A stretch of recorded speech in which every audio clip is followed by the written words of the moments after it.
जब बेनी बाबा किछ दूर निकल गेला ये बेनी बाबा किछ दूर निकल गेले निकल गेला निकल गेला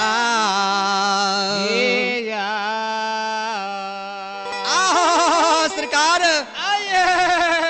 जब बेनी बाबा किछ दूर सरकार जाइए तो देखे छे जे घाट पर बेनी बाबा के गैस नित प्रतिदिन सरकार गाय के पानी पियत रहे वही घाट पर तमु कलान देखे छे माया के मरवा सरकार देखे छे बेनी बाबा के डर से सरकार शरीर थर थर थर थर कांपे छे मालिक आहा बूढ़ा बाबा एयो बेनी बाबा के शरीर थर थर कांपइए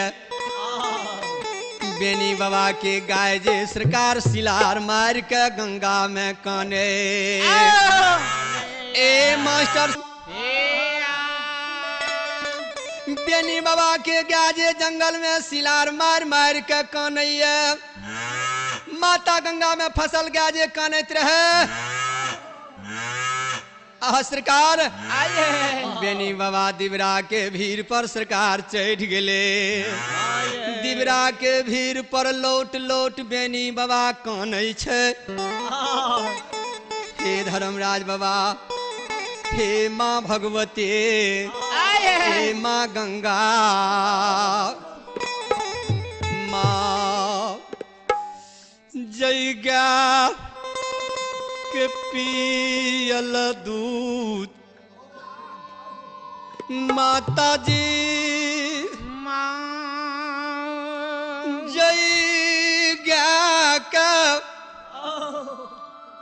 जंगल में चरलिए दुहलिए दूध खा माता बेनी के दहिया संसार में यहन सुंदर वे गौ माता के कृपा हमर गौ माता कौन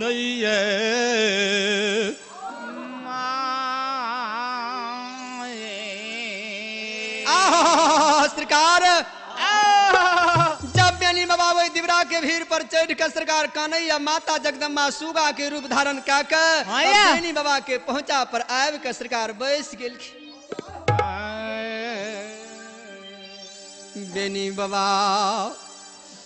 बेनी बाबा के पहुंचा पर बैस के नैन के आंसू पोछे नैन के आंसू पोछे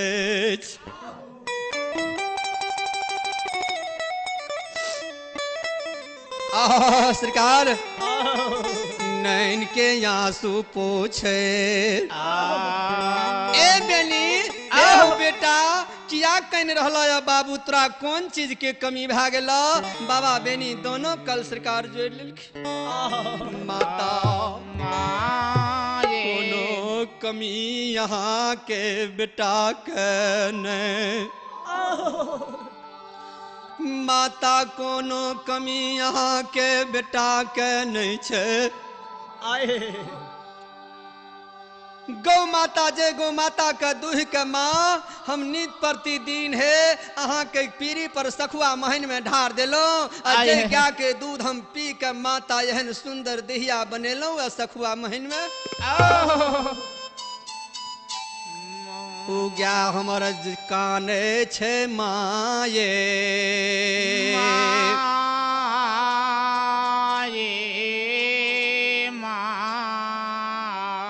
ए बाबू साम बेनी बाबा का सरकार डर बनल है जे कहीं राजा महाराजा जोर जमींदार या तो पटना के राजा मुगल बादशाह राजा मुगल बादशाह कहीं तमु कलान गला दलक हे जगदम्बा से पूछे छे माता राजा मुगल नहीं छिए राजा महाराजा महारानी कहलखिन नहीं बेटा हे हो बेटा इत तोरे धर्मों के पजियार बनाबैले आई धर्मराज तोरा सब लीला रज दलक बेनी बाबा के शरीर में बोल के अपार रहे सरकार हे हो दीवाना भी रस तर पिए गेल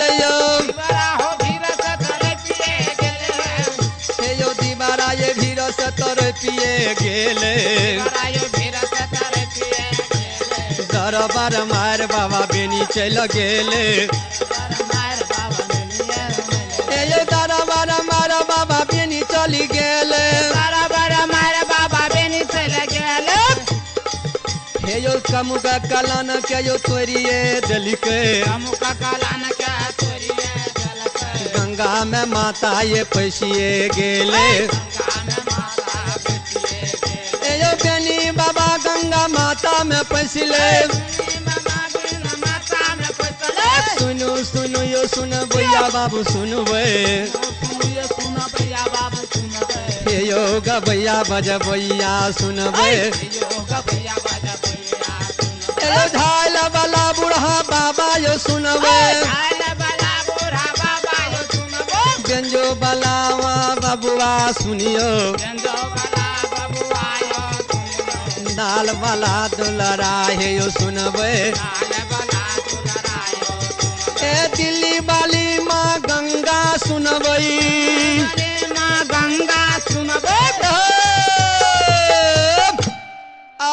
सरकार बेनी बाबा सरकार माता गंगा में प्रवेश क्या कर बेनी बाबा की कलखील बेनी बाबा वो गौ माता जे गंगा दलदली में थाल में सरकार परल रहे उनका वो गाय का कंधा पर कर लाकर वो गौ माता का गंगा में सरकार वो थाल का शरीर से धोकर आई थाल के सरकार शरीर से धोकर कंधा पर चढ़ा बाबा बेनी बेनी बाबा भीता पर राखिया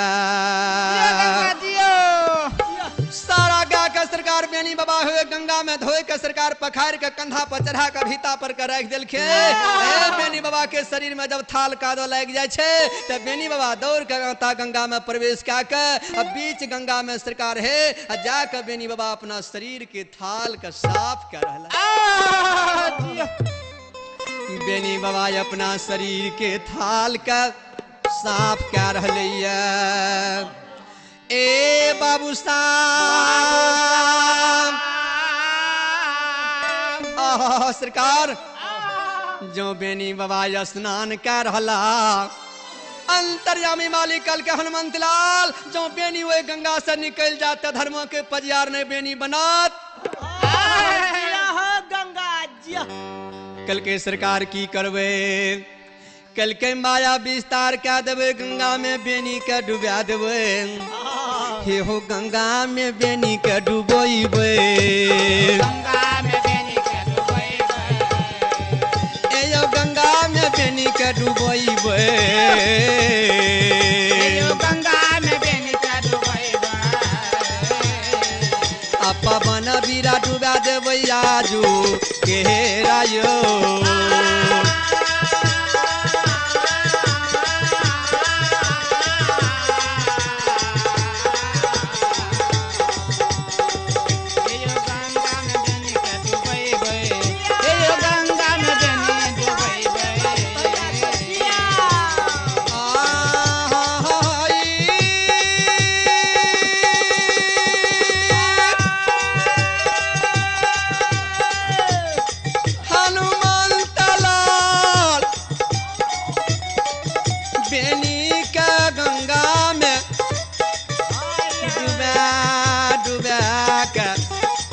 सतनाम बोलेबे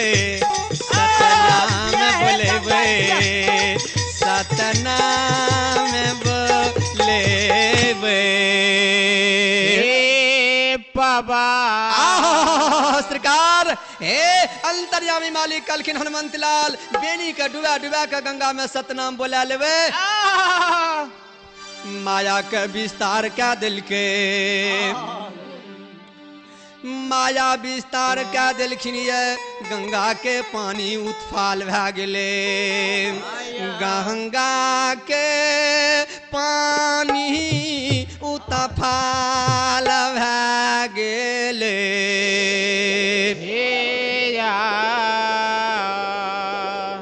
जब सरकार बाबा बेनी हुए गंगा में डूबे छे उगे छे बाबा धर्मराज कलखिन हनुमंत लाल ए हनुमंत लाल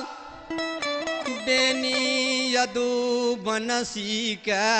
पजियार बनेबे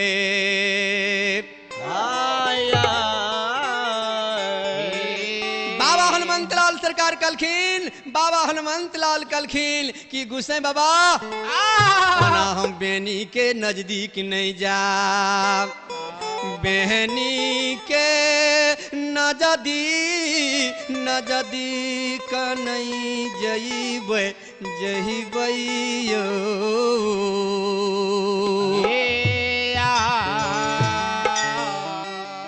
अंतर्यामी मालिक कलखिन हनुमंत लाल तब तक धर्म के पजियार बेनी नहीं बनले कल के सरकार या तब बने तो हम की करी बने या नहीं बने कल के सरकार हम तो बेनी के नजदीक जा जो बेनी के धर्म के बान से शरीर के गंगा में बह दियो जही यदु बनसी यदु बनसी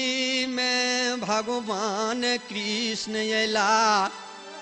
वही यदुवंशी के सरकार हम बालक छिए हमर प्राण चल जात लेकिन सरकार हमर बचन नहीं जा सकैए बचन हमर मिथ्या नहीं भ सकैए प्रेम से बोलियो सच्चे दरबार की हे धर्मराज बाबा धर्मराज बाबा सरकार की कलखिन हे यो बेनी के बन के खोललक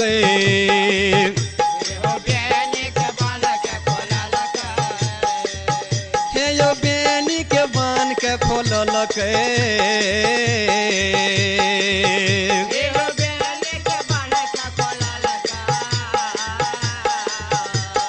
मोहिया ये पाथा ये दुलारुआ कालिए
बाबा माता गंगा बगल चल गया ये माता गंगा के बगल में जा गंगा बगल में खार भै गेले खार भै गेले आह सरकार बेनी बाबा सरकार वे गंगा के बगल में खड़ा भै गेले बाबा धर्मराज कलखिन बेनी बेनी एक बेर सतनाम बोलियो बाबा बेनी सरकार कल जो ललखिन धर्मराज बाबा से कि हे परमात्मा हे दिन पर दया करने वाला हे आत्मा के जानने वाला परमात्मा सरकार ए मुख से अहाँ हमरा सतनाम किया बजा रहलो सरकार पहले ये हमरा दहिया के सरकार पवित्र क दियो धर्मराज बाबा कलखिनी अंदू अंदू अंदू पजियार माला लेके तैयार भ जाओ अंदू बान्हल घर पोसल बेटा भागशाली के मिलइए। ए अंदू अरे बान्हल घर आ पोसल बेटा सब के अंदू नहीं मिले छे। हे ओकरे मिले छे जकरा पर परमात्मा के असीम कृपा संसार में हो जाए छे। अंदू पुत्री और शीश में कोनो टा अंतर नहीं होए छे। अहाँ बेनी के गला में माला डाल दियो। हे बेनी यहाँ के पुत्र बन जात। अंदू शिष्य और पुत्र में तनियोटा अंतर नहीं हुई छे। अंदू बाबा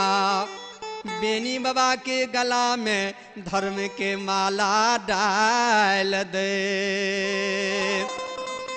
धर्मा के माला डाल दे छे। आह सरकार अंदू बाबा कहे बेनी बाबा प्रणाम काले छे। अब बेनी बाबा के नेत्र से सरकार आंसू जाए छे। बेनी बाबा के नैन से आंसू जाए छे। अंदू बाबा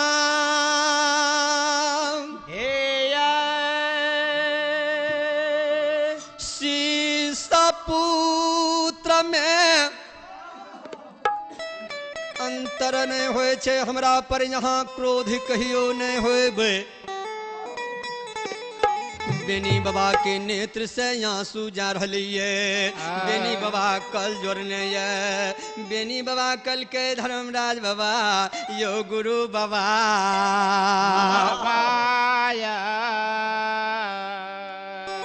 जय मानव पर सरकार माता पिता गुरुदेव संसार में बिगड़ जाए छे। जय मां महानव पा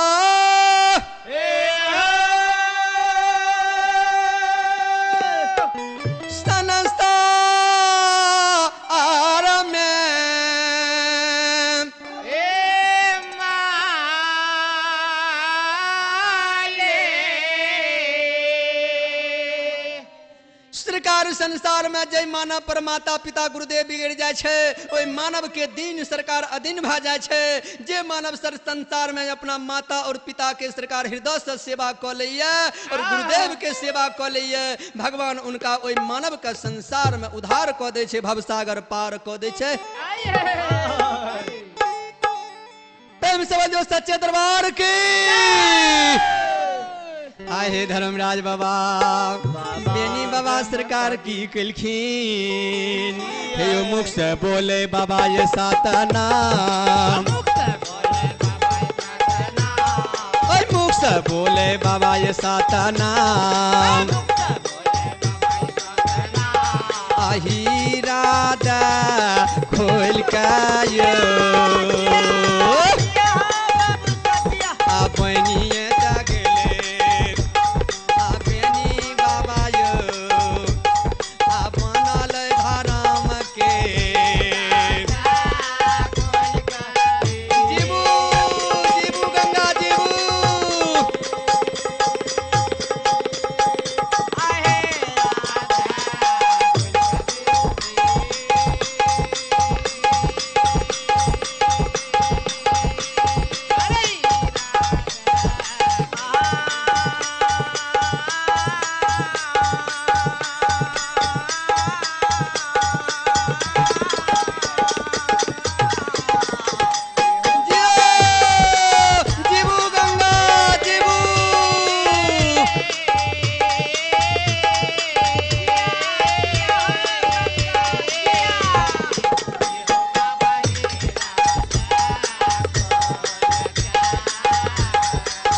बेनी बाबा धर्म के पजियार सरकार बन गेले।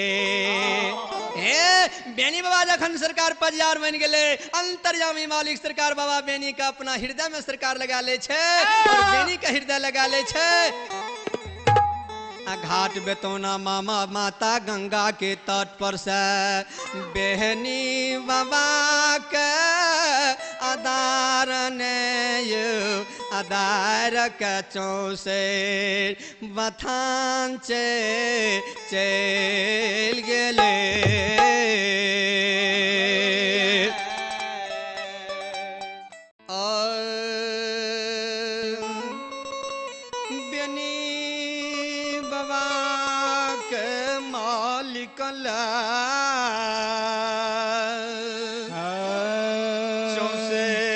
बथान गेलई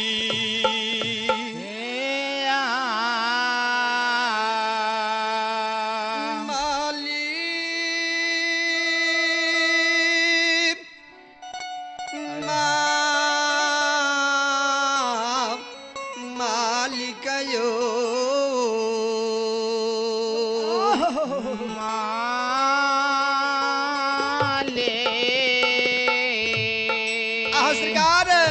बेनी बाबा का पजियार बना का धर्मराज बाबा सरकार है 64 बथान चल गए 64 बथान पर बेनी बाबा के संग में धर्मराज बाबा लीला क्या रहले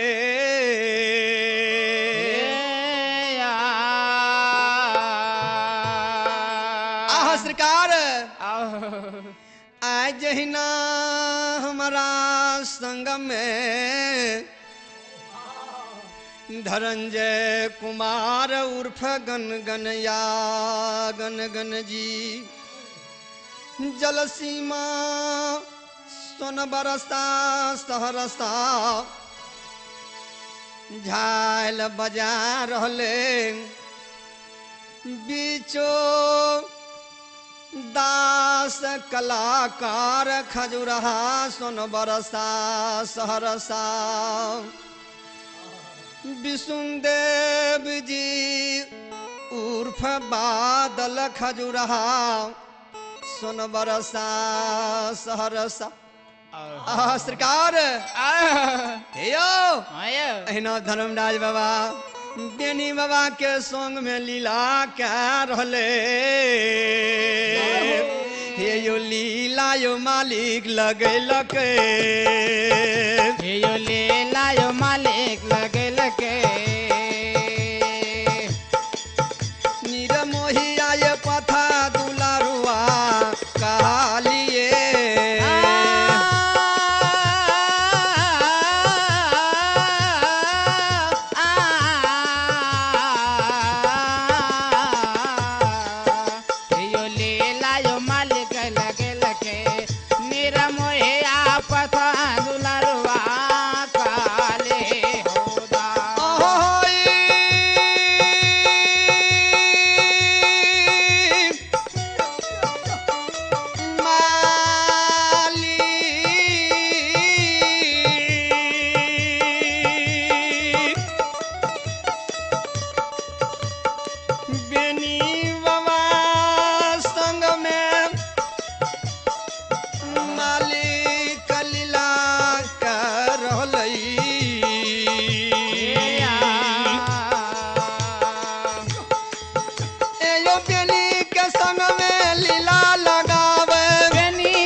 अंतरयामी बाबा दूधवा पिए छे अंतरयामी बाबा दूधवा पिए सरकार बेनी बाबा के संग में परमात्मा सरकार लीला कर रहा है बेनी बाबा के संग में बेनी बाबा के बथान पर दूधा के छाके परमात्मा बाबू कालिदास बाबा धर्मराज सरकार पीब रहा सरकार जब सरकार बेनी बाबा के संग में लीला काल भा गेले आय है सरकार जब लीला गुस्सा बाबा के बेनी बाबा के संग में कहल भा गेले नित दिन यमराजा सरकार यमदूत के भेजे जय मानव के आयु सखुआ में पूरा हो जाए उनका सरकार आने के वास्ते यमदूत के यमराजा भेजे सरकार धर्मराज बाबा यमदूत का सखुआ मोहन ग्राम से घुरा दे यमदूत जाके यमलोक में यमराजा के कह दे 2 दिन 4 दिन सुन ले जाके देवता लोक में शिकायत क्या दिलखीन। जब सरकार देवता लोक में शिकायत क्या दिलखीन यमराजा तो एक दिन परमात्मा बाबू कालिदास बाबा हनुमंत लाल के बगल में बैसा के बाबा हनुमंत लाल के कलखिन हनुमंत लाल आब हमर मन होइए बेनी का सखुआ ग्राम सा भगा दी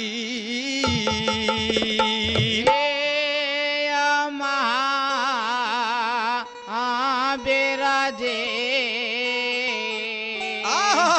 सरकार जब ये बात कह दिलखिन तब बाबा हनुमंत लाल कलखिन धर्मराज बाबा हे यहाँ के सर नहीं है सरकार यहाँ के जितना तंत्र का बेनी नहीं जाने रहे जय दिन बेनी यहाँ के अतंत के नहीं जान रहे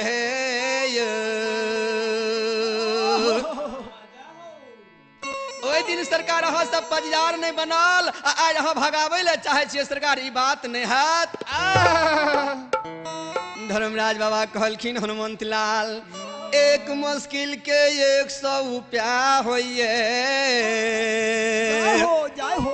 ए हनुमंत लाल एक मुश्किल के 100 रुपया होइ छै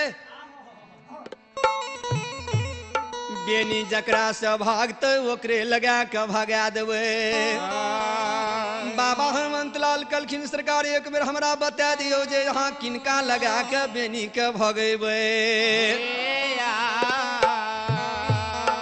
सरकार बाबा हनुमंत लाल का परमात्मा कहलखिन हे हनुमंत लाल